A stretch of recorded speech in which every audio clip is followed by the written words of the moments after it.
ഇതാ പര്യടനം രണ്ടാമത്തെ ദിവസത്തിൽ പുരോഗമിച്ചുകൊണ്ടിരിക്കുകയാണ്. ഇന്ന് 19 കേന്ദ്രങ്ങളിലൂടെയാണ് ഈ പര്യടനം നടക്കുന്നത്. അതിൽ 5ാമത്തെ കേന്ദ്രത്തിലെ പര്യടനവും പൂർത്തിയായിരിക്കുന്നു. പനങ്കയം എന്ന സ്ഥലത്താണ് നിലവിലിപ്പോൾ പര്യടനം പൂർത്തിയായിട്ടുള്ളത്.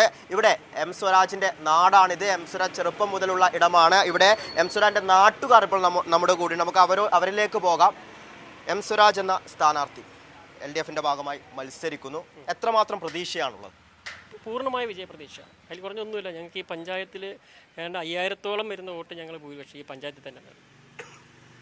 ചെറുപ്പം മുതൽ സ്വരാജ് ഉണ്ടായ ഒരു സ്ഥലമാണ് ഇവിടെ. നിങ്ങൾ ചെറുപ്പം മുതൽ കണ്ട് വളർന്ന ഒരാളാണ്. അപ്പോൾ അദ്ദേഹത്തിൻ്റെ SFI കാലഘട്ടം മുതലൊക്കെ നിങ്ങൾ കണ്ടിട്ടുണ്ട്. അപ്പോൾ എങ്ങനെയാണ് അദ്ദേഹത്തിൻ്റെ ലീഡർഷിപ്പ് ക്വാളിറ്റി ഒരു നേതൃനിരയിലേക്ക് വരുമ്പോൾ എങ്ങനെയാണ് പ്രതീക്ഷിക്കുന്നത്? എനിക്ക് പറയാനുള്ളത്, ചെറുപ്പം തൊട്ട് വളരെ ചെറുപ്പം 1 തൊട്ട് 4ാം ക്ലാസ് വരെ പൂളപ്പാടം GLP സ്കൂളിലാണ് പഠിച്ചത്. ആ പഠിക്കുന്ന കാലത്ത് തന്നെ എല്ലാ മത്സര പരീക്ഷകളിലും ഒന്നാമനായി വിജയിച്ചു വന്ന ആളാണ്.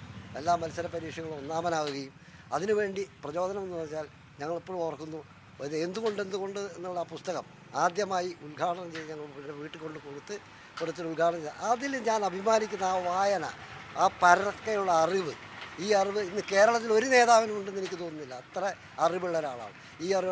ഈ അറിവുള്ള എൻ്റെ മോൻ്റെ പോലെ, എൻ്റെ മോനാന്ന് പറഞ്ഞാൽ ആ ചെറുപ്പം തൊട്ടറിയുന്നതാണ്. ഈ അറിവ് വെച്ചുകൊണ്ട് ഈ പഞ്ചായത്തിൽ നിന്ന് നമ്മൾ ആരും ക്ഷണിക്കാതെ തന്നെ വന്നുകൂടിയ ജനങ്ങളാണ്. ഒരാളും ക്ഷണിക്കാതെയാണ് ആൾക്കൂട്ടങ്ങൾ വന്നുകൊണ്ടിരിക്കുന്നത്. ഇത് വമ്പിച്ച വിജയത്തോടുകൂടി ഈ സ്വരാജിനെ ഇവിടുന്ന് വിജയിപ്പിക്കും ഈ നാട്ടിലുള്ള ജനങ്ങളെന്ന് എനിക്ക് ഉത്തമ വിശ്വാസമുണ്ട്.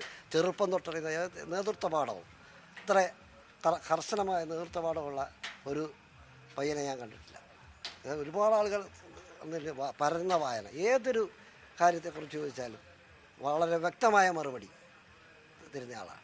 അതിൽ അഭിമാനിക്കുകയാണ് ഞാൻ.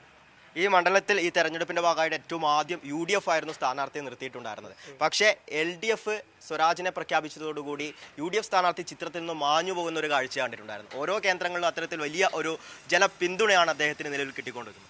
ഈ നാട്ടിലെ ജനങ്ങൾ സഖാവ് സ്വരാജിനെ ഏറ്റെടുത്തതിൻ്റെ ഒരു ഭാഗമാണത്. കാരണം അത് അത്രമാത്രം ഏറ്റെടുത്തു എന്ന് പറയുമ്പോൾ നമുക്ക് എന്താ വെച്ചാൽ, ഇന്നിപ്പോൾ ഈ പനങ്കയത്ത് കണ്ടില്ലേ, ഞങ്ങളാരും ആരെയും ക്ഷണിച്ചിട്ടില്ല. അവർ ഓരോരുത്തരും സ്വരാജാണല്ലോ വരുന്നത്, സ്വരാജിന് വേണ്ടി വോട്ട് ചെയ്യാന്ന് പറഞ്ഞാൽ ഞങ്ങളുടെ വോട്ട് സ്വരാജിനാണെന്ന് ഇപ്പം തന്നെ അവർ പ്രഖ്യാപിച്ചു കഴിഞ്ഞു. അതാണ് പനങ്കയത്തിൻ്റെ മാറ്റം. എന്നുവെച്ചാൽ അത്രമാത്രം ഇവിടെ ആ രീതിയിലാണ് പ്രവർത്തിച്ചു കൊണ്ടുപോകുന്നത്.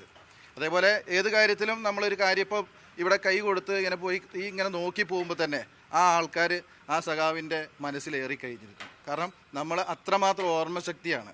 നമ്മളൊരു കാര്യം പറഞ്ഞു കഴിഞ്ഞാൽ ഏത് സമയത്തും, ഇപ്പോൾ രാവിലെ ഒരു സഖാവ് വന്നിട്ട് നിങ്ങൾ അറിഞ്ഞിട്ടില്ലല്ലോ, ഞങ്ങൾക്ക് ഉപകാരം ചെയ്ത സഖാവാണ്, ഞങ്ങൾ ആ സഖാവിനെ ഞങ്ങൾ കയ്യിലേറ്റി നടക്കുമെന്ന് പറഞ്ഞിരിക്കുന്നത്. അത്രമാത്രം ആവേശമാണ് നമ്മുടെ ഈ നാടിൻ്റെ സഖാക്കൾക്കും നാട്ടുകാർക്കും എല്ലാവർക്കും.